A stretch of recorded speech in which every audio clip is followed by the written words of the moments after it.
जय हिंद दोस्तों, welcome to dream सेवक आईएएस। एक बार क्लास टाइम देख लीजिए। डेली मॉर्निंग 7 बजे को भयंकर थ्योरी मंडे टू फ्राइडे चलती है और 8 बजे उसी टॉपिक पर मंडे टू सैटरडे जो है रात में टेस्ट चलती है। संडे को मैं लाइव आऊँगा जिसमें आपके सारे क्वेश्चन का आंसर दूंगा। कैसे किस सब्जेक्ट की तैयारी करनी है या तैयारी से रिलेटेड जो भी आपके क्वेश्चंस होंगे आप मुझे पूछ सकते हो। हर तरह के अपडेट के लिए ड्रीम सेवक आईएएस चैनल को आप इंस्टाग्राम, फेसबुक, ट्विटर हर जगह आप जो है उसको फॉलो कर सकते हैं, ज्वाइन कर सकते हैं। बहुत सारे बच्चे पूछते हैं सर ड्रीम सेवक आईएएस चैनल टेलीग्राम पर नहीं मिल रहा है, तो करेक्ट स्पेलिंग डाल करके आप टेलीग्राम पर ड्रीम सेवक आईएएस चैनल को सर्च करें। यहाँ पर आप देखिए, आज की क्लास में हम लोग जनगणना 2011 को पढ़ेंगे, है ना। हालांकि अभी तक जनगणना 2021 जो है वो होना शुरुआत नहीं हो पाया है कोविड के कारण, तो जनगणना 2011 को पढ़ेंगे क्योंकि अभी भी इससे इस साल भी सवाल पूछे जा सकते हैं जब तक 21 का हमारा डेटा नहीं आ जाता है। ओके, तो चलिए स्टार्ट करते हैं। देखिए, हालांकि जनगणना 2011 में बहुत सारी चीज़ें हैं लेकिन हम सब चीज़ नहीं पढ़ेंगे। जो हमारे एग्जाम पॉइंट ऑफ व्यू से मोस्ट इंपॉर्टेंट है बस उसी चीज़ों को पढ़ेंगे। पहली बात तो आप ये जान लीजिए, कुल जनसंख्या जो है, जनसंख्या 2011 के अनुसार कितनी थी, है ना। तो कुल जनसंख्या जो है हमारा 121 करोड़ है ना 50,54,977 था, जिसमें से पुरुष जो है वो 62,32,70,258 यानी 51.47% जो हैं वो पुरुष थे। और अगर महिलाओं की बात करें तो महिलाएं जो है 58,75,84,719 थी यानी 48.53%। अगर आपसे पूछा जाए जनगणना 2011 के अनुसार पुरुषों की संख्या कितने परसेंट थी तो आंसर क्या होगा 51.47%। अगर पूछा जाए महिलाओं की परसेंटेज कितनी होगी तो आंसर होगा 48.53%, है ना। ये एक्चुअल नंबर आपसे नहीं पूछा जाएगा, आपसे जब भी पूछा जाएगा तो परसेंटेज पूछा जा सकता है। ओके, देखिए लिंगानुपात जो कि मोस्ट इंपॉर्टेंट है, इसको आप जान लीजिए, सेक्स रेशियो इसको बोलते हैं ना।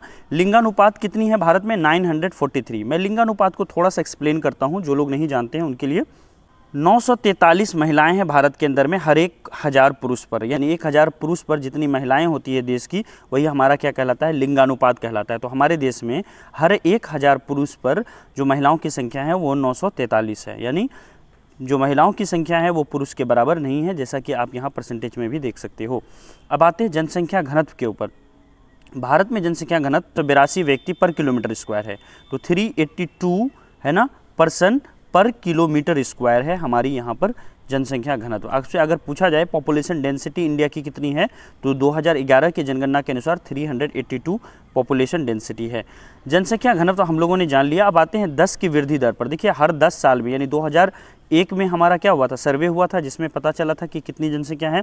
उससे लेकर के 2011 तक जो हमारा जनसंख्या बढ़ी वो किस दर से बढ़ी, तो वो 10 की वृद्धि दर पूछा जा रहा है आपसे। तो 10 की वृद्धि दर कितनी थी 17.7%, यानी 2001 में हमारी जितनी जनसंख्या थी उसमें कितना परसेंट का इजाफा हुआ, 17.7% का इजाफा ग्रोथ रेट वहाँ पर देखा गया, है ना। और ये ग्रोथ रेट कितनी थी, 10 साल पर थी। याद रखिएगा, सालाना ग्रोथ रेट नहीं है ये, बल्कि 10 साल पर 17.7% का ग्रोथ रेट था। वार्षिक वृद्धि दर कितनी थी, तो वार्षिक वृद्धि दर 1.64% था, यानी एक साल के अंदर में जो हमारी पॉपुलेशन थी, बेस पॉपुलेशन 2001 की, उसमें कितनी बढ़ोतरी हो रही थी 1.64%। फिर 2001 की जितनी संख्या थी 2002 में कितनी ग्रोथ हुई, तो 2001 में अब जितना हो चुका था उसमें 1.64% की ग्रोथ हुई, है ना। देखिए, साक्षरता प्रतिशत अगर हम बात करें तो कितना है 73%। ये साक्षरता प्रतिशत क्या हुआ, यानी लिटरेसी रेट जिसको बोलते हैं इंग्लिश में। तो भारत के अंदर में लिटरेसी रेट कुल मिलाकर के कितनी थी 73% 2011 की जनगणना के अनुसार।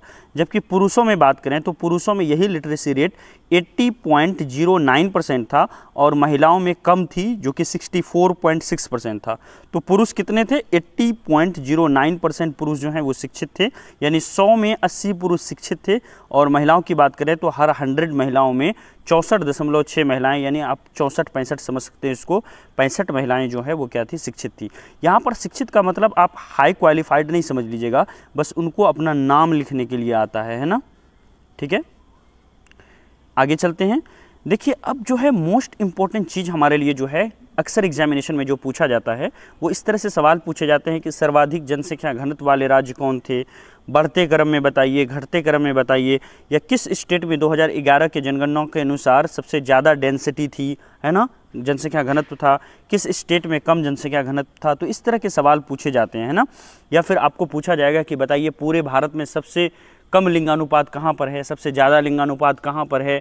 बिहार के बारे में पूछा जा सकता है कि बिहार का लिंगानुपात कितना था, है ना, बिहार का जनसंख्या घनत्व कितना था 2011 के अनुसार। तो ये सारी चीज़ें पूछी जाती है। तो आइए बड़ी डिटेल के साथ जो है मोस्ट इंपॉर्टेंट चीज़ों को यहाँ पर हम लोग पढ़ते हैं। देखिए हमारा टॉपिक है सर्वाधिक जनसंख्या वाले राज्य। तो सबसे सर्वाधिक जनसंख्या वाले राज्य, और ये राज्य जो है ये क्या है, घटते क्रम में है। तो सबसे पहला नंबर का जो राज्य है हमारा वो है उत्तर प्रदेश। उत्तर प्रदेश में सबसे ज़्यादा जनसंख्या थी, सबसे ज़्यादा जनसंख्या उत्तर प्रदेश की थी। अगर किसी स्टेट की थी तो 19.98 करोड़, यानी लगभग 20 करोड़ जनसंख्या जो है वो उत्तर प्रदेश की थी। और उत्तर प्रदेश जो है पूरे भारत में सबसे ज़्यादा जनसंख्या वाला राज्य था।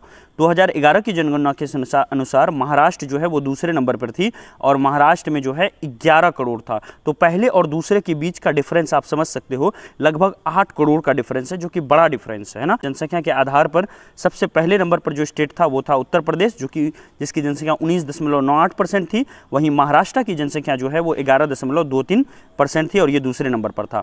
बिहार हमारा जनसंख्या की दृष्टि से तीसरे नंबर पर, और बिहार की जो जनसंख्या थी वो 10.4 करोड़ थी। तो बिहार के बारे में अगर पूछा जाए तो पूरे इंडिया में तीसरे नंबर पर सबसे ज़्यादा जनसंख्या वाला जो स्टेट है वो कौन है, बिहार है, और इसकी जनसंख्या कितनी है, 10.4 करोड़। तो याद रखिएगा उत्तर प्रदेश जो है हाईएस्ट पॉपुलस स्टेट है, और इसकी जनसंख्या है 19.98 करोड़। महाराष्ट्र दूसरे नंबर पर, और बिहार जो है वो तीसरे नंबर पर आता है। जब पूछा जाएगा आपको तो यही तीनों पूछा जा सकता है, ठीक है। अब देखिए यहाँ पर दो तरह की कैटेगरी हम लोग चुनेंगे, एक तो सर्वाधिक और दूसरा जो है हम लोग न्यूनतम देखेंगे। तो इस चीज़ को हम लोगों ने अभी पढ़ लिया। अब यहाँ पर आते हैं न्यूनतम जनसंख्या वाला राज्य, और ये क्या है हमारा बढ़ते क्रम में। तो नीचे से जो स्टेट हैं उसके बारे में हम लोग जानते हैं, जहाँ पर सबसे कम जनसंख्या है, फिर उससे ज़्यादा, फिर उससे ज़्यादा, इसके बारे में जानते हैं। तो सिक्किम जो है पूरे इंडिया के अंदर में राज्य की अगर बात करें तो सबसे कम जनसंख्या वाला राज्य 2011 के अनुसार सिक्किम था, और सिक्किम की जो जनसंख्या थी वो मात्र 6 लाख थी। तो 6 लाख जनसंख्या के साथ सिक्किम जो है पूरे भारत में सबसे कम जनसंख्या वाले राज्य थे। यानी ऐसा राज्य जहां पर सबसे कम लोग रहते हैं वो कौन सा था, वो सिक्किम था, ठीक है। अब आते हैं अरुणाचल प्रदेश पर। अरुणाचल प्रदेश दूसरा ऐसा स्टेट था नीचे से जहां पर जनसंख्या जो है क्या है, सबसे कम है ना। ये कितना है, 13.82 लाख। और गोवा की बात करें तो गोवा में लगभग 14.57 लाख जो हैं ये जनसंख्या है। तो नीचे से पहले नंबर पर सिक्किम, दूसरे नंबर पर उत्तर प्रदेश, और तीसरे नंबर पर गोवा। ऊपर से सबसे ज़्यादा जनसंख्या वाला 19.98 उत्तर प्रदेश, महाराष्ट्र जो है 11.23, और बिहार जो है 10.04। तो सर्वाधिक जनसंख्या वाले 3 राज्य उत्तर प्रदेश, महाराष्ट्र और बिहार, और सबसे कम जनसंख्या वाले 3 राज्य सिक्किम, अरुणाचल प्रदेश और गोवा। ये चीज़ याद रखिएगा, यहीं से सवाल पूछे जा सकते हैं। अब देखिए हम लोग यहाँ पर आते हैं 10 की वृद्धि दर पे। तो 10 की वृद्धि दर में भी हम दो चीज़ पढ़ेंगे, एक पढ़ेंगे सर्वाधिक 10 की वृद्धि दर, और दूसरा पढ़ेंगे न्यूनतम 10 की वृद्धि दर, है ना। तो दोनों को देखते हैं। सबसे ज़्यादा जो 2001 से लेकर के 2011 तक में सबसे ज़्यादा जहाँ पर वृद्धि दर रही जनसंख्या की वो स्टेट, और ऐसे स्टेट जहाँ पर सबसे कम वृद्धि दर रही, दोनों के बारे में पढ़ेंगे, ठीक है। और यहीं से सवाल आपसे पूछा जाएगा। तो देखिए पिछले 2001 से लेकर के 11 तक में सबसे ज़्यादा जहाँ पर ग्रोथ देखा गया पॉपुलेशन के अंदर में वो था मेघालय स्टेट। मेघालय के अंदर में ये ग्रोथ जो है 27.9% यानी 27.9% था। 27.9% के साथ मेघालय जो है पूरे इंडिया में, है ना, सबसे हाईएस्ट स्पीड से ग्रोथ कर रहा था 2001 से 11 के बीच। अब आते हैं दूसरे नंबर पर अरुणाचल प्रदेश। अरुणाचल प्रदेश की भी ग्रोथ रेट पूरे इंडिया पर दूसरे नंबर में थी, और ये कितना था, 26% के आसपास ग्रोथ रेट थी इसकी, है ना। तो ये भी दूसरे नंबर पर था। काफ़ी ज़्यादा पॉपुलेशन ग्रोथ यहाँ पर 2001 के मुकाबले 2011 में देखा गया। बिहार हमारा जो है वो क्या था, तीसरे नंबर पर था, और बिहार की जो पॉपुलेशन बढ़ रही थी वो 25.4% से बढ़ रही थी। तो यहाँ पर हो सकता है या तो मेघालय को पूछ ले, या आपको अगर बिहार के एग्जाम को अटेम्प्ट कर रहे हो तो बिहार का पूछ ले, या तो फर्स्ट नंबर या फिर अपने बिहार के बारे में पूछा जा सकता है। तो पूछा जा सकता है कि बताइए बिहार की 10 की वृद्धि दर 2001 से लेकर के 11 के बीच कितनी रही है, या पिछले 10 की वृद्धि दर कितनी रही है। तो आंसर क्या हो जाएगा हमारा, 25.4%। तो बिहार का 10 की वृद्धि दर 25.4%। अब आते हैं न्यूनतम वाले पर। देखिए न्यूनतम 10 की वृद्धि दर वाले वो राज्य जहाँ पर जिस सबसे कम जो है वृद्धि हुई है। जैसे नागालैंड के अंदर में आते हैं, नागालैंड में कोई पॉपुलेशन में ग्रोथ नहीं देखा गया, बल्कि वहाँ पर पॉपुलेशन ग्रोथ माइनस में थी, यानी जितनी उसकी जनसंख्या थी, जितने लोग मर रहे थे उससे कम लोग पैदा हो रहे थे। कितने कम लोग पैदा हो रहे थे?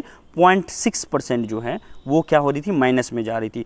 तो नागालैंड ही एक ऐसा मात्र जो है हमारे देश में स्टेट था जिसका पिछले 10 साल के अंदर में माइनस ग्रोथ रेट रहा, ये याद रखिएगा आप। और कितना था? 0.06% माइनस। अब केरल की बात करते हैं। केरल काफ़ी एजुकेटेड, पूरे भारत में जो है सबसे एजुकेटेड जो स्टेट है उसको केरल को माना जाता है। साक्षरता दर वहाँ पर सबसे हाईएस्ट है। तो केरल की अगर बात करें तो केरल में 4.9%, जहाँ पर एजुकेशन होगी वहाँ पर पॉपुलेशन ग्रोथ ऑटोमेटिक कम होगा। तो केरल जो है पूरे भारत के अंदर में दूसरे नंबर पर था 4.9% ग्रोथ रेट के साथ, और ये सबसे कम वृद्धि दर वाले राज्यों में से दूसरे नंबर पर था। गोवा जो है वो न्यूनतम 10 की वृद्धि वाले राज्यों में तीसरे नंबर पर था 8.2%। अगर आपको पूछा जाए सबसे हाईएस्ट वृद्धि दर वाले 3 राज्य तो मेघालय, अरुणाचल प्रदेश और बिहार, और सबसे कम 10 की वृद्धि वाले राज्य तो नागालैंड, केरल और गोवा। तो अच्छे से याद रखिएगा इसको, इसीलिए मैं बार बार रिपीट करता हूँ क्लासेस के अंदर में। मैं चाहूँ तो एक बार बोल के निकल सकता हूँ, लेकिन बार बार रिपीट करता हूँ। 2 मिनट ज़्यादा लग जाए लेकिन आपके दिमागों के अंदर तक जानी चाहिए, है ना। अब चलिए मैं ऐसे 3 राज्य के बारे में आपको बताता हूँ जहाँ पर क्या था, सर्वाधिक घनत्व वाले राज्य थे और न्यूनतम जनसंख्या घनत्व वाले राज्य हैं, है ना। तो ऐसे 3 राज्य जहाँ पर जनसंख्या घनत्व सबसे ज़्यादा है पूरे इंडिया में, और ऐसे 3 राज्य जहाँ पर जनसंख्या घनत्व सबसे कम है। पूरे भारत में सबसे ज़्यादा जनसंख्या घनत्व अगर कहीं पर है तो वो है बिहार के अंदर में, और यह है 1106। तो अगर आपको स्टेट का पूछा जाए, यूनियन टेरिटरीज को छोड़ दीजिए, दिल्ली है ना और अदर यूनियन टेरिटरीज की बात नहीं कर रहे हैं हम, यहाँ पर स्टेट यानी राज्य की बात कर रहे हैं। अगर आपसे राज्य के बारे में पूछा जाएगा तो बिहार जो है सर्वाधिक जनसंख्या घनत्व वाला राज्य है, और जनसंख्या घनत्व कितना है? 1106 व्यक्ति पर किलोमीटर स्क्वायर, ठीक है। दूसरे नंबर पर हमारा आता है पश्चिम बंगाल। पश्चिम बंगाल जो है 1028 यानी 1028% के साथ दूसरे नंबर पर सर्वाधिक जनसंख्या घनत्व वाला राज्य है। तीसरे नंबर पर आता है केरल। केरल जो है वो तीसरे नंबर का सबसे ज़्यादा सर्वाधिक जनसंख्या घनत्व वाले राज्य हैं। अब देखिए यहाँ पर न्यूनतम जनसंख्या घनत्व वाले राज्य के बारे में जानते हैं। स्वाभाविक बात है जो इलाके जो हैं पहाड़ी इलाके होंगे वहाँ पर क्या होगा, न्यूनतम जनसंख्या घनत्व होगा, क्योंकि पहाड़ों पे लोग कम रहा करते हैं और उनकी पॉपुलेशन भी काफ़ी कम होती है। जैसे अरुणाचल प्रदेश, सबसे कम जनसंख्या घनत्व जो है अरुणाचल प्रदेश का है, यानी 17% जो है पर किलोमीटर स्क्वायर में रहते हैं।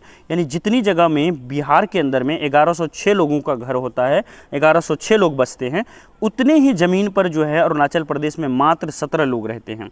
मिजोरम की बात करें तो मिजोरम में 52 जो है हमारा क्या है, जनसंख्या घनत्व है, और वहीं पर सिक्किम के अंदर में जो है 86% पर किलोमीटर स्क्वायर का है। तो टॉप 5 स्टेट जहां पर सबसे ज़्यादा जनसंख्या घनत्व है बिहार, पश्चिम बंगाल, केरल, और सबसे जो लोवेस्ट स्टेट है न्यूनतम जनसंख्या घनत्व वाले नीचे से जो राज्य हैं तो अरुणाचल प्रदेश, मिजोरम और सिक्किम। याद रखिएगा सबसे हाईएस्ट बिहार का 1106 और सबसे लोवेस्ट अरुणाचल प्रदेश का 17, ठीक है। अब आते हैं लिंगानुपात, जो अक्सर एग्जामिनेशन में पूछा जा सकता है, ठीक है। अक्सर पूछा जाता है एग्जामिनेशन के अंदर में लिंगानुपात से सवाल, इसको जानते हैं। तो सबसे जो हाईएस्ट सर्वाधिक लिंगानुपात वाले 3 राज्य हैं उसके बारे में हम लोग यहाँ पर जानेंगे, और न्यूनतम लिंगानुपात वाले जो 3 राज्य हैं उसके बारे में हम लोग यहाँ पर जानेंगे। शुरुआत करते हैं केरल से। केरल जो है पूरे भारत के अंदर में वहाँ पर लिंगानुपात क्या है, सबसे ज़्यादा है। तो कितना लिंगानुपात है भाई? 1084, यानी हर 1000 पुरुष में उल्टा महिलाएं कितनी हैं? 1084, यानी 1000 पुरुष में 84 महिलाएं ज़्यादा है वहाँ पर। 1000 पुरुष में 1084 महिलाएं हैं, यानी हर 1000 पुरुष पर 84 महिलाएं जो है वो ज़्यादा है। कहाँ पर? केरल के अंदर में। अब आते हैं हम लोग तमिलनाडु के अंदर में। तमिलनाडु में जो है हर 1000 पुरुष में से कितनी महिलाएं हैं? 996। तो तमिलनाडु का लिंगानुपात कितना हो गया? 996। आंध्र प्रदेश का लिंगानुपात यानी सेक्स रेशियो क्या हो गया? 993। अब आते हैं न्यूनतम लिंगानुपात वाले राज्य। देखिए सबसे कम जो महिलाएं हैं 1000 पुरुष पर वो हरियाणा के अंदर में हैं, और कितना है? 879। तो अगर आपसे पूछा जाए कि भारत का वो स्टेट जहां पर लिंगानुपात न्यूनतम है वो कौन सा स्टेट है, तो आंसर क्या होगा? 879। यानी सबसे कम जो है लिंगानुपात जहाँ पर है वो क्या कहाँ पर है, वो है हरियाणा पर 879। जम्मू कश्मीर की बात करें तो जम्मू कश्मीर में 889 है और सिक्किम में कितना है 819 है। तो टॉप 5 स्टेट जहाँ पर सर्वाधिक लिंगानुपात है वो है केरल, तमिलनाडु, आंध्र प्रदेश, है ना।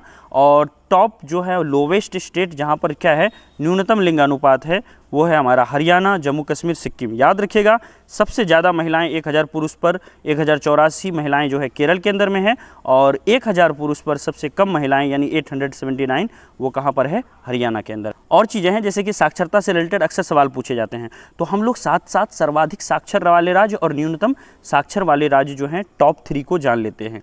देखिए केरल पूरे भारत में सबसे ज़्यादा सर्वाधिक साक्षरता वाले राज्य हैं और इसका परसेंटेज कितना है 94%, यानी 100 में से 94 लोग जो हैं वहाँ के क्या हैं, शिक्षित हैं केरल के अंदर में। तो हाईएस्ट लिटरेसी रेट यानी हाईएस्ट अगर आपको साक्षरता दर पूछा जाए कहाँ की है तो आंसर क्या होगा, केरल का। दूसरे नंबर पर भारत का वो राज्य जो दूसरे नंबर पर सर्वाधिक साक्षरता वाला राज्य है वो है हमारा मिजोरम 91.3% और गोवा का तीसरे नंबर पर है 88.7%। तो गोवा की लिटरेसी रेट भी भारत में काफ़ी अच्छी है।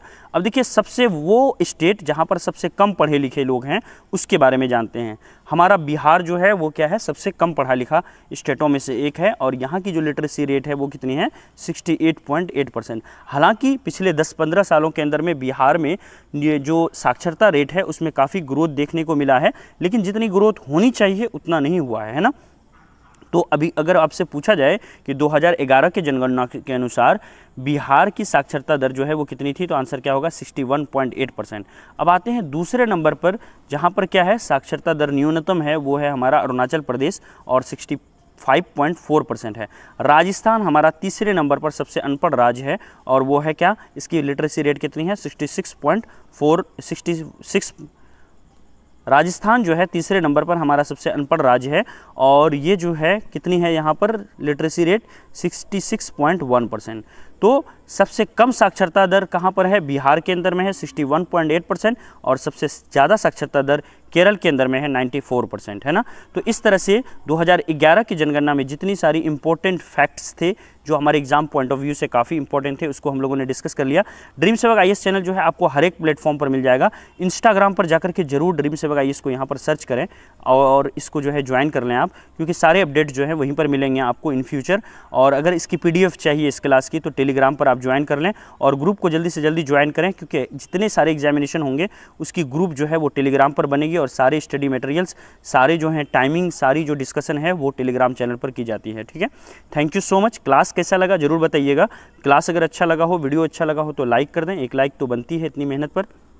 और ज़्यादा से ज़्यादा हो सके तो वीडियो को शेयर करें। नए हैं तो प्लीज़ सब्सक्राइब कर लें और जो बेल वाली है घंटी है ना उस घंटी को आप दबा दें, ऑल का ऑप्शन जो है उसको चुन लें, ताकि इस तरह के और इन्फॉर्मेटिव वीडियोस, इंपॉर्टेंट वीडियोस आप तक पहुंचती रहे और सारे एग्ज़ाम के जो एग्ज़ाम से रिलेटेड जितने सारे नोटिफिकेशंस हैं, जितनी सारी वैकेंसी आएगी, जितने सारे अपडेट हैं वो आप तक पहुँचते रहे। ठीक है, thank you so much, have a nice day.